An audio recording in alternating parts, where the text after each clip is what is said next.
Été 1969, Christian Descamps a 23 ans. Léry Courtois est un fou de musique. Il joue dans un groupe de bal baptisé Les Anges, à reprendre les standards de l'époque des Moody Blues ou de Procolarum. Son frère Francis le rejoint pour former Ange, tout simplement. Christian Descamps donne déjà libre cours à son imagination et compose sur son orgue Hammond un opéra rock satirique intitulé La fantastique épopée du général Machin, avant le premier grand concert. On s'est retrouvé sur la scène du Centre culturel de la Pépinière le 31 janvier 70. Pour la première fois, Ange jouait devant un public. C'était gratuit. En plus, on donnait ce qu'on voulait. Enfin, on appelle ça au chapeau, quoi. Enfin, c'était un jeune de 17 ans. Il a pris le tom bass. C'est un élément de batterie à l'envers. Et il a fait la quête. Ça payait nos frais. Enfin, je ne sais plus ce qu'on avait gagné.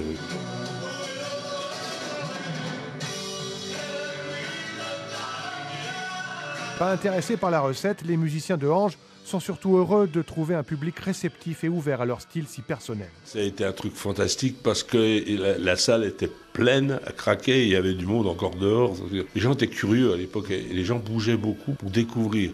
C'était une époque où il n'y avait pas de bande-annonce, il n'y a pas ce qu'il y a maintenant, Internet. Le groupe Ange se fait connaître par le bouche à oreille à ses débuts. Et pour l'autopromo, parfois c'est même le système D. On avait un pote, on l'appelait le petit rat, c'était son surnom. Un pote qui a dit, moi je veux vous faire de la pub. Moi c'était un tout jeune gamin, il y a 16 ans. Il a dit, je vais vous faire de la pub à travers Belfort. On pouvait lire, si vous êtes moins con que vous en avez l'air, venez voir Ange à la Pépinière. Et là on a eu, bien sûr, le monsieur Hughes, qui était le directeur du centre culturel, est venu nous voir. Elle a dit, vous enlevez tout ça parce que sinon j'annule. Nous ça nous a fait rire. Et le groupe nord-franc-comtois ne le sait pas encore, mais ce concert au centre culturel de la Pépinière de Belfort en janvier 70 sonne en fait le début d'une décennie sacrée où Ange va devenir le numéro 1 du rock français. Après son premier concert à Belfort en 1970, Ange va réellement décoller sur la scène rock française. Les concerts s'enchaînent, dont certains au mythique Golf Drouot, véritable tremplin d'artistes où Ange devient très vite la coqueluche de ce haut lieu. Ange fait même la première partie de la tournée de Johnny Hallyday, le début d'une gloire non programmée pour Christian Descamps. On a démarré en 70 devant 60 personnes, 80 personnes dans des centres culturels, comme ça, même le sol. On y croyait, il y avait une telle force, on était complètement inconscients parce qu'il n'y a rien de préparé, il n'y avait pas d'études de marché, on n'avait pas un manager parisien. Au tout début, on était livrés à nous-mêmes, on a pris notre vieux camion et on est parti sur les routes de France et de Navarre, en Suisse aussi, en Belgique. Et Ange devient un véritable phénomène. Jusqu'à la fin des années 70, le groupe nord-franc-comtois accumule les disques d'or, 6 en tout, et vend près de 3 millions d'albums. Son style et ses concerts délirants ravissent de plus en plus de fans.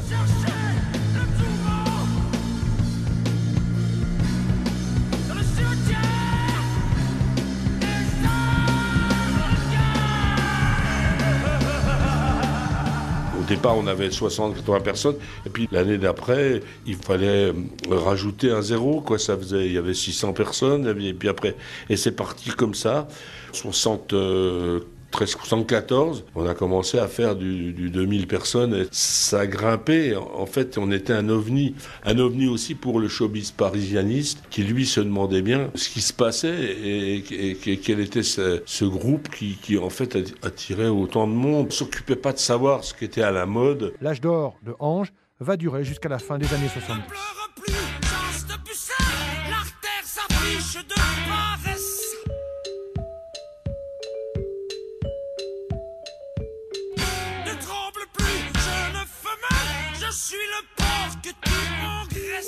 En France, Ange s'est fait un nom et règne sur le rock français des années 70. Mais le groupe nord-franc-comtois ne sait pas encore que sa musique va triompher outre-Manche en étant invité au célèbre festival de Reading en Angleterre, inimaginable au départ pour Christian Descamps, le chanteur de Ange. C'était un rêve. On rêvait ça quand on répétait. Parce qu'il faut savoir qu'au début, on répétait dans une écurie à cochons désaffectée d'un abattoir de Val d'Oie. Et là, on répétait là-dedans. On disait le soir, on regardait les revues, comme Rock et Folk à l'époque déjà, ou Best, et on voyait ces festivals. Et moi, un soir, je leur ai dit, vous verrez un coup, on ira jouer dans un festival. Les autres m'ont ri au nez, ils ont dit « Attends, tu délires complètement ». Sauf que le délire devient réalité. Le 26 août 1973, Ange donne un concert au festival de Reading, le jour même où Genesis se produit le soir en vedette, un concert inoubliable pour Ange. On a fait un tabac, quoi, carrément, en pleine journée. En plus, on est passé à 14h. Je veux dire, le seul spot qu'on avait, c'était le soleil. Et les gens se sont levés comme ça. C'est la première grande émotion qu'on ait eue devant tant de monde. On avait un son en plus impeccable sur scène. C'était un jour de chance, quoi. Je veux dire, ça a passé avec le public. Il y avait une communion, il y avait des vibrations, des bonnes vibrations, comme diraient les Beach Boys. Ce concert à Reading marque un tournant dans la carrière de Ange et va même inspirer de futures stars du rock international. Et là-dedans, il y avait un gamin de 15 ans, un Anglais qui s'appelle Steve Hogarth, qui est maintenant chanteur du groupe Marie-Lyon, qui m'a dit « Tu fais partie des chanteurs qui m'ont donné envie de chanter », parce qu'il était dans le public ce jour-là, quoi. Il dit carrément, il était très ému d'ailleurs quand il m'a vu, et on a discuté. Il y a plein de gens, il y a un groupe qui s'appelle Porcupine Tree, dont le leader est Steven Wilson. Steven Wilson, pareil, il a tous les disques vinyles de Ange, il a écouté du Ange. Christian Descamps et ses musiciens n'ont qu'un seul regret, ils n'ont jamais trouvé de vidéo ou de photos de leur concert ce 26 août 73 à Reading. D'abord, il y a l'aîné, lui qui est comme un melon, lui qui a un gros nez, lui qui sait plus son nom, monsieur tellement qu'il boit. La voix de Christian Descamps en live en 2005 qui chante Ces gens-là de Jacques Brel. Cette reprise date en fait de 1973, année de sortie du deuxième album du groupe Ange, Le cimetière des Arlequins.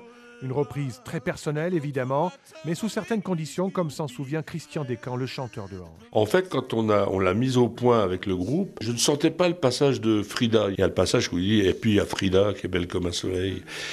Et là, je dis, on va mettre un chorus guitare à la place. C'est-à-dire que j'amputais le texte. Et là, il fallait demander l'autorisation. Elle n'était pas sûre de l'avoir. Parce que nous, on avait déjà enregistré. Il était fait, quoi. Alors, il aurait pu dire non, je veux pas que ça sorte. Et on ne sortait pas. Finalement, Jacques Brel donne son accord au groupe Ange. La reprise de Ces gens-là plaît même beaucoup à l'interprète belge. Dans les cheveux, t'as jamais vu un peigne qui est méchant comme une teigne, même qui donnerait sa chemise. Et il a répondu par le biais des éditions Pouchnel, qui sont ces éditions en Belgique, et qui nous a répondu une belle lettre en disant que c'est la première fois qu'il se sentait auteur-compositeur. Parce que j'ai pas essayé de cloner Brel, et on l'a interprété à notre façon. Et ça ne l'a pas gêné qu'on n'ait pas mis Frida, parce que j'avais mis un petit mot, nous n'avons pas osé te voler Frida. Ça lui a plu. Un petit mot que l'on retrouve d'ailleurs sur la pochette du disque de l'époque. Ange adoubé par Brel pour sa reprise de Ces gens-là. Ce n'est pas rien, un honneur même pour le groupe nord-franc-comtois, quand on sait que Jacques Brel, selon Christian Descamps, n'avait pas du tout apprécié la reprise du Port d'Amsterdam par un certain David Bowie.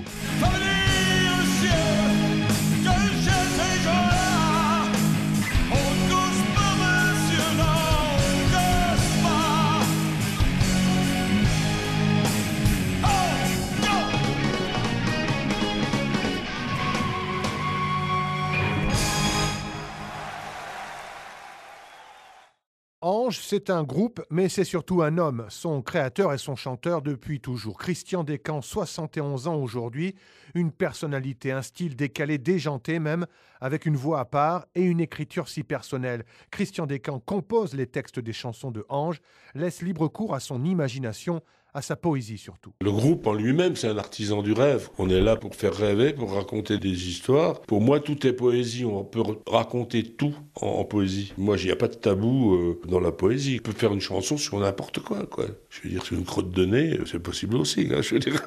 Et en 99, Christian Descamps pousse sa créativité fulgurante dans l'album La Voiture à eau. Une invitation au rêve où chaque mot est une note et chaque note est un mot, dit-il, comme dans cette chanson. Il y a un titre qui s'appelle Mémoire de Jacob de Lafont, et c'est une cuvette de WC qui raconte sa vie. Sûr, j'en ai vu des lunes, des cratères en éruption, des pommes, des noix, des prunes, fruits des 4 saisons. J'ai vécu un autre univers, tout un monde en suspension, des sources, des canaux, des rivières, la civilisation. Il n'y a rien de scato, il n'y a rien de... C'est de la poésie. C'est très beau, et en plus c'est une très belle musique. Le refrain, ça pourrait être carrément un refrain de crooner. On ne sent pas le côté sarcastique, on ne le sent pas. C'est vraiment la cuvette qui se souvient et qui raconte. Il n'y a pas d'ambiguïté dans ce sens où j'ai imaginé qu'un objet pouvait se confier. J'ai passé ma vie au fond d'un trou, sans jamais voir le soleil. Christian Descamps, artiste touche-à-tout, écrit plusieurs livres et rédige également Plouc Magazine, le fanzine des fans de Ange. Ange qui offrira un concert un peu particulier en octobre prochain à Sausheim, près de Mulhouse.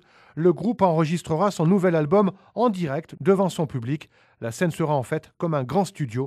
L'opus sortira en 2018.